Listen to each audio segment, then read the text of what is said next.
boa noite! Nossa, boa noite!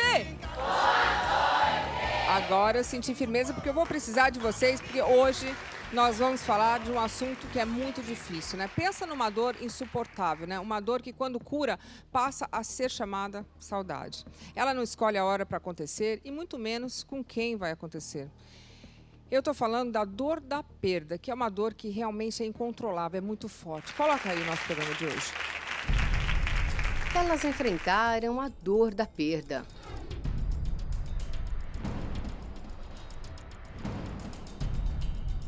Antônia Fontinelli foi casada com o diretor Marcos Paulo durante 6 anos. Meu sogro está de prova. Muita gente está de prova. Muito se falou sobre o caso.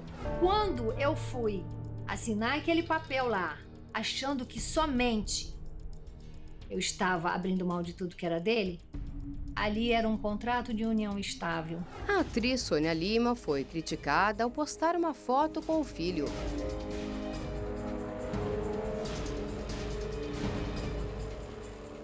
Tudo começou quando eles decidiram fazer uma viagem após a morte do apresentador Wagner Montes. Na rede social, ela respondeu: "A dor só é válida se você estiver deprimida, chorando e depressiva. A hipótese de sorrir, tentar se distrair, meu Deus, causa indignação para os que assistem e observam como se houvesse um tempo certo para que tudo seja permitido." A ex-namorada do apresentador Marcelo Rezende abriu o coração. Recuperada, não. Nós tá difícil, mas a gente vai alimentando a dor, o sofrimento. Não tem como esquecer. Aí choro, aí me sinto um pouco aliviada. Após 2 anos de luto, a atriz Maiara Magre deu uma nova oportunidade para o amor. Se você sente verdadeiramente, não fuja do amor, porque talvez ele não te encontre novamente. Brita Brasil perdeu o filho de forma precoce e escreveu um livro. E eu, como mãe, que perdi meu filho por essa experiência com apenas 4 doses desse chá, não desejo mesmo a você ou ao seu filho. E me sinto na obrigação de alertar a todos do Brasil. No Super Pop de hoje, um assunto delicado que guarda lembranças, amor, dor e recomeço. Então, a gente fala dessa dor, mas realmente é uma coisa inexplicável, né? Eu tenho aqui pessoas que já passaram por essa dor e hoje vão contar como elas superaram, se superaram, como é que a gente lida com isso, né? Eu vou falar boa noite para Luciana Lacerda. Tudo bem, Luciana? Tudo, Lu, boa noite. Você era namorada do Marcelo, era ex-namorada do Marcelo Rezende, ou talvez, né? A gente gostava muito do Marcelo, sempre vamos gostar. Eu gosto muito do Marcelo ainda. Muito obrigada por estar aqui com a gente hoje, tá? É isso. Vou falar boa noite para Maiara Magre. Tudo bem, Maiara? Oi, Lu, tudo bom? Bem-vinda. Tudo bom, pessoal? Muito obrigada. Muito obrigada pela presença. Brita Brasil, tudo bem, Brita? Oi, tudo bem? A gente já contou a sua história aqui, que você teve essa perda horrível, né? Do seu filho, uma coisa que eu me lembro sempre de você, viu? E obrigado pela sua sensibilidade. Eu notei isso no seu primeiro olhar quando eu te vi. Seu apoio, seu aconchego. Muito obrigado. Não dá para falar que não é uma perda Muito horrível. obrigado. Né? Imagina.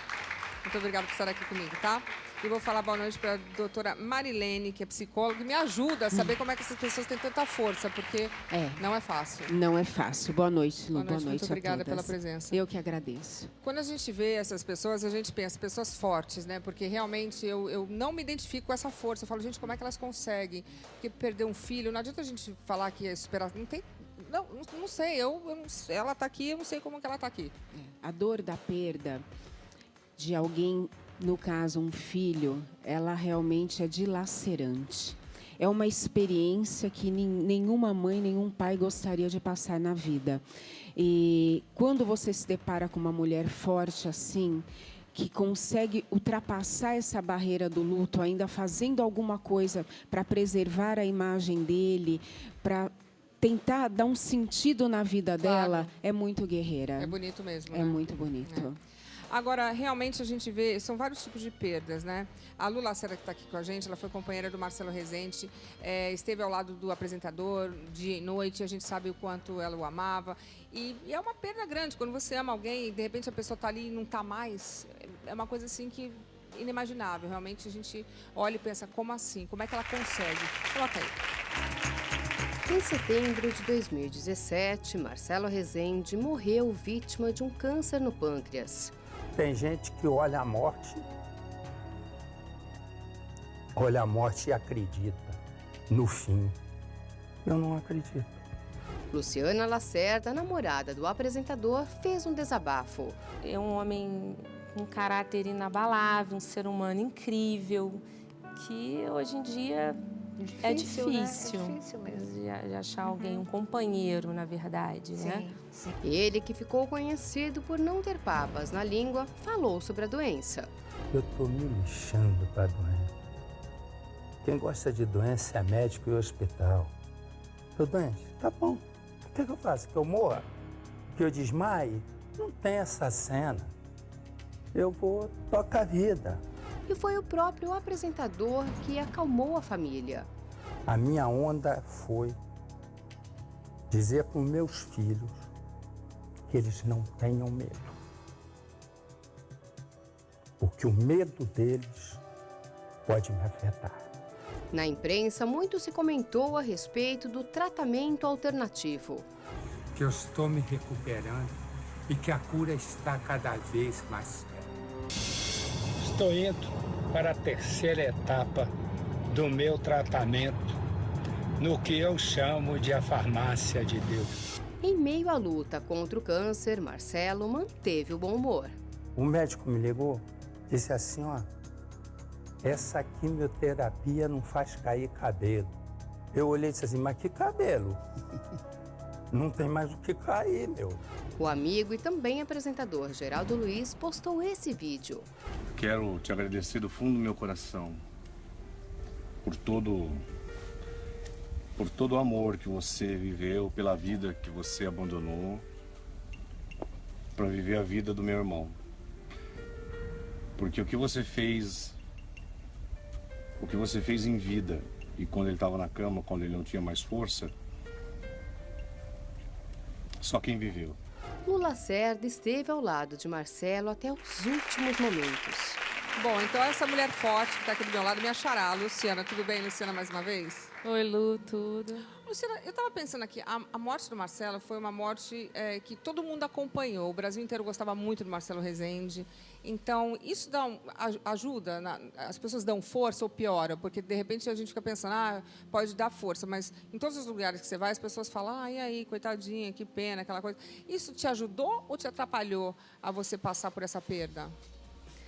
Não, Lu, assim, aonde eu vou, eu só recebo carinho, pessoas que pedem para me dar um abraço, que acaba sendo uma forma de estar perto do... Exatamente. Eu não, nesse aspecto, eu não tive problema não ser no início. Então ajuda? Ajuda. As pessoas meio que participaram disso, porque quando... Até hoje. Eu recebo muito direct de muitas pessoas. Tirando Conta a sua história. Lembrando. Muita.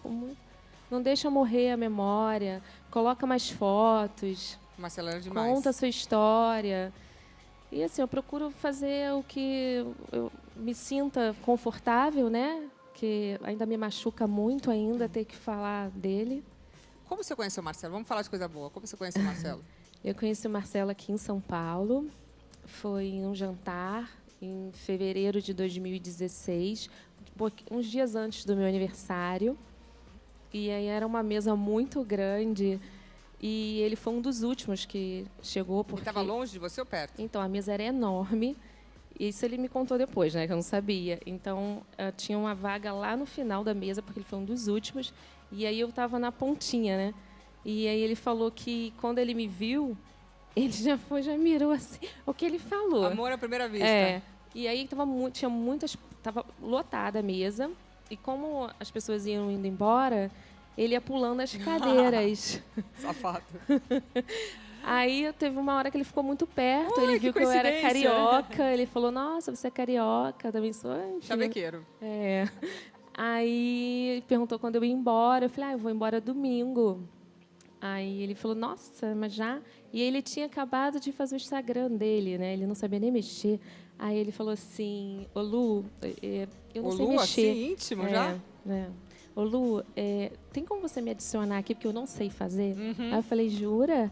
Ele falou, só tem 30 dias que eu tenho Instagram. Sei. Aí eu adicionei, a gente falou por ali. Aí 10 dias depois ele mandou um direct pedindo meu WhatsApp e a gente começou e nunca mais. E é verdade que você voltou, saiu do Rio, veio morar aqui para ficar com ele? Verdade. Largou tudo? Larguei. Depois de quanto tempo? Um ano. Depois de um ano, você veio, ficou com ele. Você acha que foi amor à primeira vista para você também? Assim que eu digo, primeiro encontro, depois vocês se encontraram, você falou, é esse o homem? De primeira, não. Eu admirei, assim, pela inteligência, sabia quem era, muito, óbvio, muito. né? Ele era um homem extremamente inteligente. Muito. Um cavaleiro. Falava bem, né? Então, eu acabei me encantando por ele, pelo jeito dele de ser. Mas à primeira vista, assim, não. Mas a inteligência, ele era extremamente envolvente. Muito. Quando a gente se encontrou pela primeira vez, ele chegou com um buquê tão grande que mal dava no carro. Que bonitinho. Não, e engraçado, para quem não conheceu o Marcelo assim de perto, a gente às vezes fazia uma imagem dele meio brava, tal. Ele não era nada disso. Não. Ele me encontrava, uma vez ele me encontrou aqui no corredor e falou, eu quero mudar de programa, que esse negócio de ficar falando de violência, eu quero fazer um negócio mais light, porque ele tinha esse lado. Aí ele uma vez falou, estava assistindo uma vez no programa, ele falou que você era a dona das pernas mais lindas e mais compridas. Ele falou das pernas. Perna comprida mesmo. Que fofo. Ele era muito querido comigo. Ele sempre foi, muito gentil. E vocês conversavam muito pelo WhatsApp, né? Você mantém as mensagens ou isso faz... Como é que você lida com a perda? Você mantém as mensagens? Você tem alguma coisa que você olha ou você prefere colocar assim, aside, do lado e não olhar? E a gente vai perguntar para ela se você está fazendo a coisa certa. Acho que ela vai falar que eu não estou fazendo a coisa certa. Não, mas vamos entender o que você faz. Então, olho, mas olho pouco agora. Já olhei muito mais. Então, você olhava, muito, ouvia mensagem? Não, ano passado, ninguém sabe, eu fiquei com depressão. Eu fiquei 6 meses com uma depressão bem forte. Deixa eu te parar aí. Você ficou com depressão ou você ficou triste? Porque as pessoas confundem os dois. Você estar triste é uma coisa, depressiva é outra. Não, eu fiquei com depressão. Como você sabe que era depressão? Eu fui ao médico. Entendi. Você estava apática. Será que você não estava só muito triste? Eu não estava triste, mas eu estava com depressão mesmo.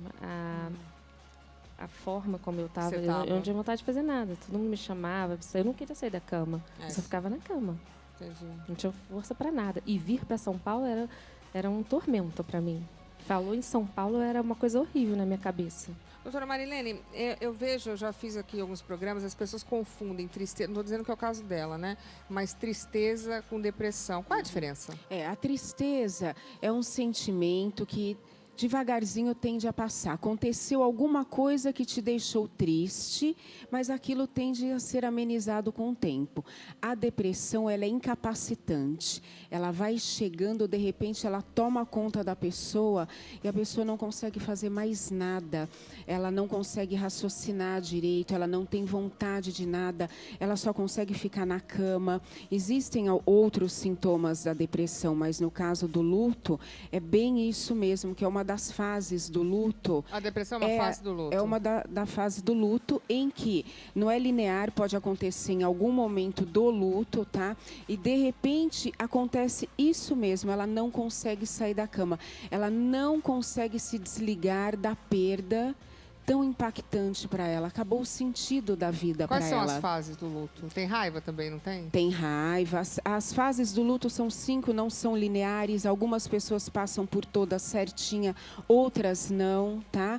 Então, começamos primeiro com o choque inicial, o impacto, depois a negação. Aquilo é tão impactante que a pessoa vai negar aquela realidade. Ela tenta se manter como se... Não, isso não aconteceu. Finge que não aconteceu para eu conseguir lidar com isso. Exatamente. Surge, então, a raiva pelo... Por que comigo? Exatamente, pelo acontecido. Como que eu vou fazer? Como isso? Por que comigo, né? Isso. Existe, em alguns casos, a negociação. Quando a pessoa está muito doente, ela vai negociar, então ela tenta negociar com Deus ou com o estilo de vida dela. Não, mas se eu mudar, isso vai dar certo. Existe, por fim, a aceitação, tá? E a depressão, ela pode acontecer depois que a pessoa deixou de negar, tá? E entendeu que não tem outra alternativa a não ser encarar a realidade. Ela chega geralmente nesses momentos e ela é dilacerante. É exatamente o que ela relatou. Era assim? Era. Você sentia que a sua vida não tinha mais sentido? Não, foi tudo muito intenso. E cuidar de alguém com uma doença, com um câncer, não é fácil. E eu mergulhei de cabeça, né? E principalmente na cura, que ele tinha certeza que ele ia ficar curado. Ele não tinha dúvida disso. Falava ali. Então, assim, eu depois... Você tinha certeza junto? Você acreditou? Absoluta. Só quando eu vi que realmente ele estava indo para o hospital que eu vi que ali já... Você contou com a ajuda de um amigo na época, muito até famoso, mas foi uma pessoa que te deu muito apoio, que foi o Geraldo Luiz. Esse suporte foi importante. Sim, Geraldo é meu amigo, é uma pessoa que eu tenho um carinho, um respeito, uma admiração enorme. Sou grata por tudo. Muito querido. É um amigo de verdade. Esteve ali em todas as horas? Todas. Ele adorava o Marcelo? Faz uma falta, né? Aquelas brincadeiras no Instagram. Ainda bem que só ficaram lembranças boas, né? Isso é bom. Isso é muito bom. Mas é assim, né? Eu acho que é bom a gente lembrar as coisas boas. Mas também, você estava namorando há quanto tempo já? 1 ano e 11 meses. Só coisa boa. Só coisa boa. Comecinho, só coisa boa. Me conta uma memória boa dele, uma lembrança boa do Marcelo. Ele gostava muito de surpreender. E até doente também, quando ele acordava, isso assim nunca vai sair da minha cabeça, porque ele não estava conseguindo andar muito bem. E aí ele estava se sentindo impossibilitado. Ele foi lá no jardim, pegou uma florzinha, tem até essa florzinha que eu postei no meu Instagram. Ele pegou o elevador, isso mostra sacrifício, porque ele não andava. Sim. Ele estava andando com muita dificuldade. Ele subiu, aí quando eu levantei, ele me entregou a florzinha que arrancou do jardim. Ele falou, não é o que você merece, mas é o que eu consegui fazer. Então... Nossa, deve ter sido mais gostoso do que receber o buquê gigante, né? Foi, de repente, mais importante do que aquele buquê gigante. Com certeza, não tem a menor dúvida. Não é o tamanho da flor, né? É a vontade de se fazer amado, de amar, né? Uma coisa... Você sofreu algum tipo de preconceito por estar com um homem famoso no começo e depois apaziguou ou não? Isso acontece, né? É normal. Tem jeito, até porque ninguém me conhecia. E, assim, eu entrei na vida do Marcelo. Todo mundo já amava o Marcelo. Quem é essa pessoa que entrou? E aí ele ficava com aquela brincadeira que estava encalhado, mas não estava nada, tá, gente? É tudo mentira. E aí, assim, eu entrei e ele falou para mim, olha, vamos postar foto? De início eu não queria, porque eu não sabia se ia dar certo, se não ia. E aí eu ficar uma exposição muito grande, eu falei, vamos segurar até onde a gente puder, né? E aí ele falou, não, acho que agora chegou a hora, vamos colocar... Tava com orgulho, né? E aí a gente colocou. E assim, óbvio que tem pessoas que criticam por ser um homem mais velho. Porque se metem que não tem nada a ver com isso. Exatamente. E ninguém sabe o que eu vivi, gente. Só eu sei a minha história, só eu posso contar. Infelizmente, ele não está aqui. E a única representante da minha história hoje sou eu. E quando você fala, você lembra dos momentos, você lembra só dos momentos bons. Então, e hoje você... Porque você fica acessando esses momentos ou você tenta esquecer para você continuar bem, assim? Olha, Lu, eu já acessei muito. Bastante. Hoje, só quando eu estou, assim, com muita saudade, porque hoje em dia está difícil a gente arrumar uma pessoa legal, né? Porque homem tem para todo mundo, mas uma pessoa legal, interessante, inteligente... não é da noite para o dia. Claro. Então, às vezes eu tenho uma saudade muito grande, eu vou lá e coloco os áudios da voz.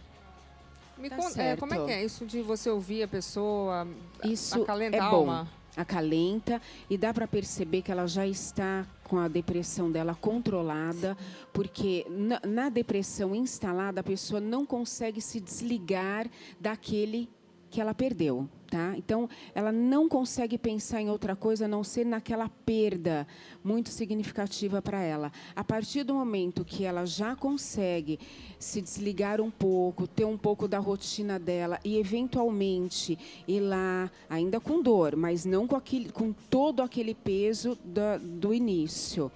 Dá uma olhada, ouve a voz dele, olha as fotos. Isso significa que ela já está passando por um processo de luto saudável, equilibrado, está correto. Pode, eventualmente, olhar, sim, as fotos, ouvir a voz. Só não pode ficar obsessiva, né? Não, mas isso é na fase aguda mesmo da depressão, também, né? que aí não consegue desligar.